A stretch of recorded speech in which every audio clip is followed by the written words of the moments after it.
Hey guys, welcome back to our urban homestead. And today I'm going to be dehydrating my onion tops and the scapes from my onions. So we got to get those into the dehydrator, and then I'm going to show you what I do with them to use them. What I like to do is once they're dehydrated, I will grind them up in my blender and sprinkle them in soups, or you can even use that to as a seasoning for chicken. You can add salt to it for a seasoning, and it's wonderful. So yesterday was a super busy day for me. I spent all day outside from about 9 to 2. I spent my time weeding all of the beds, pruning tomatoes, tying up tomatoes, just garden maintenance. Now daily I'll walk through the garden with my coffee in the morning, and I'll, pick a couple weeds here or there. But once a week I really like to get out there and do a complete full-on weeding, pruning, tying up. So while I was out there, I cut the tops off of my onions that were getting a little long and they were falling over. And I also picked or cut off, here's a couple of them, the scapes from my onions. These are onion scapes. Now there are a couple different ways you can use these. You can pickle them, you can saute them, but since I'm doing these onion tops, I'm just going to chop them up and dehydrate them with the rest of it. And you really want to pick them when they're this size, because this is going to flower, and then your onion is going to go to seed, and it's not going to get a very big bulb. I'm really hoping my onions do good this year. It's my first time trying to grow them here. Normally I go to my local farm, which is, I don't know, maybe 10, 15 minutes away, and I buy onions from them. But this year I really wanted to see if I could do it, so I purchased 2 different types.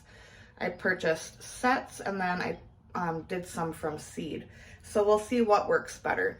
These scapes are from the sets. So I'm gonna go ahead and get these all cut up, and I'll meet you at the dehydrator. I forgot to mention another way that you can use your scapes and the tops of your onions is just like you would with green onions. They're delicious taste. I mean, that's basically what they are, like chive, green onions. So that is another way you can use them. I'm making a seafood salad tomorrow, so I'm gonna save some of these for that. I'm gonna stick them in my fridge.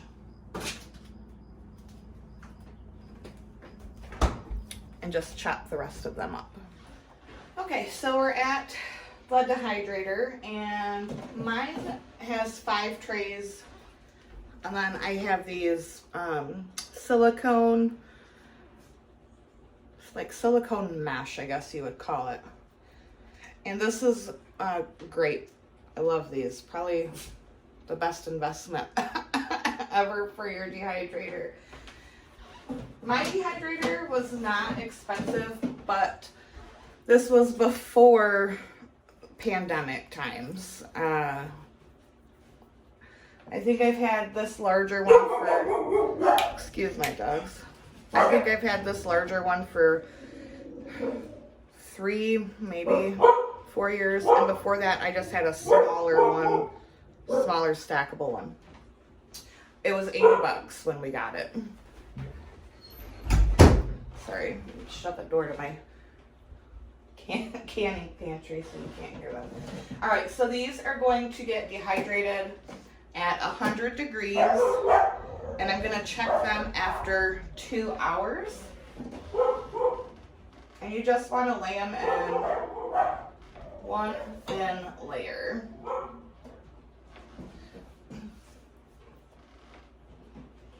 And I know it does not look like much, and it isn't, but it's better than just throwing it away. You know, I really try to find ways to use every bit of food that I grow. So we don't want to waste any of our hard work or our harvest. Okay, so I'm going to pop the lid on this. Turn it on. I'm going to set it for 3 hours, but I'm going to come back and check it in 2.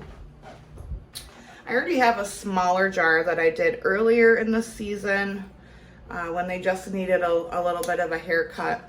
And this is what I have left. So once that comes out, we're going to blend all of this up together, and I'll show you how to do that in a couple different ways you can use it. Okay, let's talk about another very simple preservation technique. One of my absolute favorites. I'm the only one in the house that really enjoys fermented vegetables, and that is okay with me, but they're really, really good for you, and they taste amazing. So, y'all, look at these. Oh, look at these pitiful little radishes. Oh, they're so tiny. But I'm still gonna eat them. Sure am. We had some sliced up and on our salads last night for supper, and that's what I have left. And I absolutely, my 2 favorite fermented vegetables are carrots and radishes. So good. Cucumbers too. If you've never lacto fermented cucumbers, oh, amazing. So what I'm gonna do is I'm going to cut the tail off. Yeah, my fingernails are dirty. I told y'all I was in the garden all day. And the top off. I'm gonna go ahead and do that, and then I'll be back to show you the rest of the process. I had to pour me some sweet tea. I love sweet tea. And I just brought a batch in off the porch because I make sun tea in the summertime. All right, so I've got my pitiful little radishes in here. I had to pull them because they started bolting, and these were the ones that didn't bolt. It was so nice and cool, and then we shot up to like 100, then 105, 106. Today it's gorgeous, 0 humidity, and it's like 74. Nice and breezy. It's a perfect day. Anyways, that's why I had to pull up my pitiful little radishes.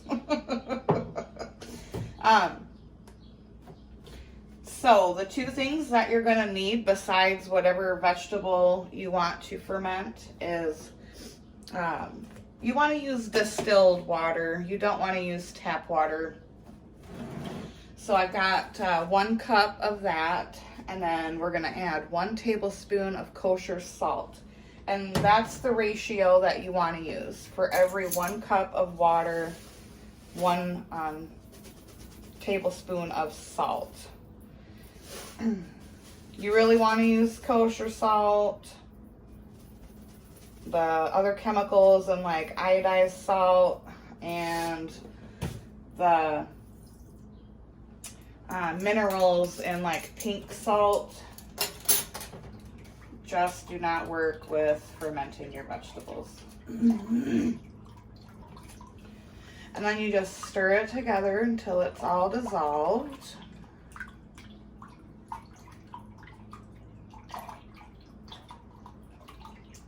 Normally I would make more than 1 cup at a time, but as you can see, that'll be a little fermented snack.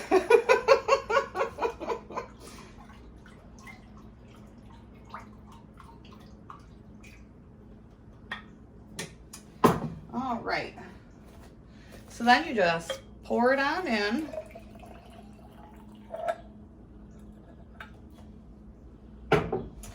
And then we need to make sure that these radishes stay down in this brine. You don't want any air to get to it.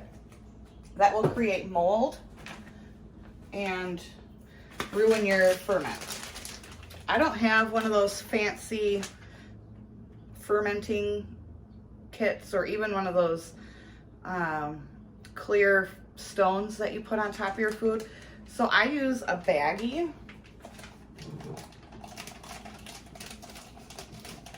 And what I do is I put it in there.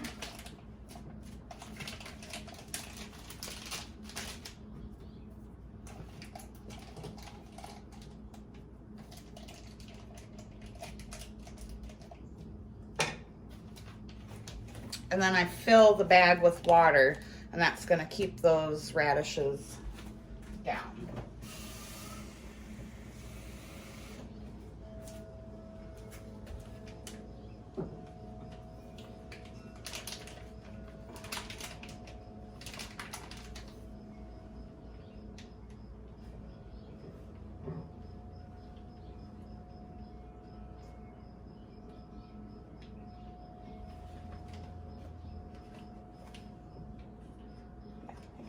Get under there.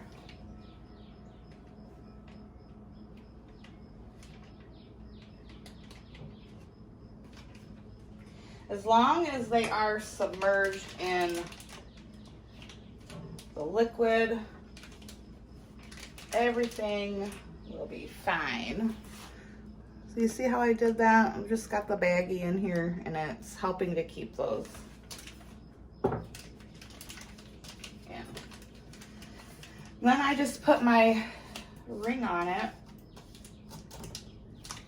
And this is gonna go sit in my pantry room for 2 weeks, and then I will taste one to see if it's the sourness that I like. I like to let mine go for 3 weeks, and then I will store them in the fridge, and they are good for,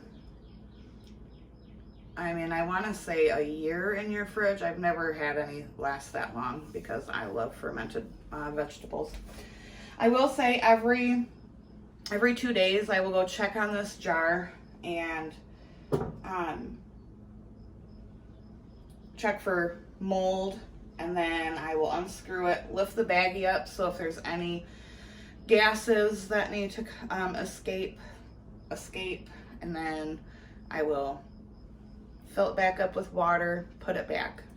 And it's really that simple, and they're delicious. Definitely try fermenting your foods. So good. Carrots are my favorite. I could eat fermented carrots literally all day long. All right, so that is just another quick little, literally little. What are you gonna do? I wasn't gonna throw them away, so I'll be having me a little radish snack. They're wonderful on salads. Your radishes and fermented carrots, so good on salad. All right, I'll see you when those onion scapes and onion tops come out of the dehydrator. All right, so our green onions, onion tops, onion scapes are all nice and dehydrated. So now we're gonna grind them up.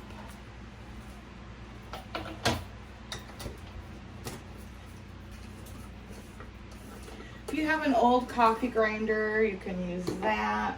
This is like one of those smoothie makers. If I have a large batch of stuff that I'm grinding, excuse me, I will use my blender. I have a commercial blender. We ain't rich enough to have one of those ninja ones. And I'm just gonna empty it in.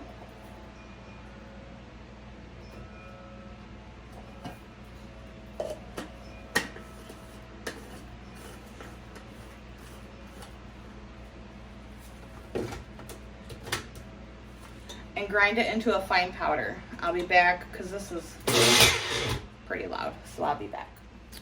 And there we have it blended into a pot. You can do it as coarse or as fine as you want. I am going to add some salt to this, and this is great for sprinkling on chicken. You can leave it just like this and add it into your soups. Gives it a great flavor. You can toss it like in your pasta. Really, the possibilities with this are endless. But I just wanted to show you guys, no matter how small of a harvest you have, don't give up on it. There are plenty of uses for it, and grow your food. I don't care how small. Like you see my radishes? Tiny. But there are ways to preserve it, ways to use it, ways to eat it. So keep growing your food. Don't get discouraged. Sprinkling this homegrown on your chicken is better than buying that crap in the store. This costs nothing. My radishes, nothing. So, I hope you enjoyed this video. If you did, give it a like, leave me a comment, subscribe, tell your friends to subscribe. You're gonna see this video on Sunday. So happy Father's Day to all of the fathers. I hope you have a wonderful day. And Monday's video, we're canning up some meat, and you're not gonna believe how cheap I got it for. So until next time, guys, I'll see you later, and as always, abundance and blessings to you. Bye-bye.